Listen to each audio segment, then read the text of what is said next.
кабириб танҳо аз ҳисоби маблағҳои барои ташкилоти террористӣ экстремистӣ собиқ ҳизби наҳзати исломӣ ва амалҳои террористии он аз ҷониби хоҷагони хориҷӣ ҷудо шуда то давраи соли 2015 дар ҳудуди шаҳри Душанбе ва дигар шаҳру ноҳияҳои ҷумҳурӣ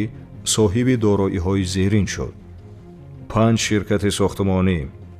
2 қитъаи замин ва сохтмони ғайриқонунии хусусигардонидашудаи маркази тиббии дандонпизишкӣ ва маркази хизматрасонии маишӣ, бинои ғайриқонунии хусусигардонидаи касалхонаи ҷумҳуриявии бемориҳои сироятӣ дар ноҳияи Рудакӣ, 4 ҷамъияти дорои масъулияти маҳдуд, 1 бозор дар шаҳри Турсунзода, 44 хонаи истиқоматӣ дар биноҳои баландошиёна, 3 ҳавлӣ дар маркази шаҳри Душанбе,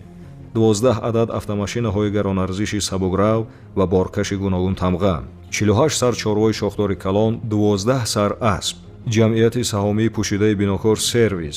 ҷамъияти саҳомии шакли кушодаи боркаш дар ноҳияи Рудакӣ,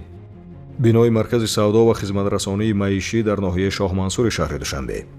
хоҷагии деҳқонии Истиқлол дар масоҳати 616 гектар ва ҷамъияти саҳомии шакли кушодаи Сомониён 3 дар ноҳияи Файзобод.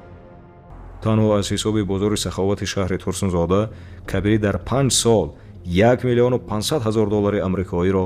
фоида гирифтааст. ҳоло он ки ин хоини миллат дар Аврупо мақоми гурезаро гирифта бо пайвандонаш он ҷо зиндагӣ дорад,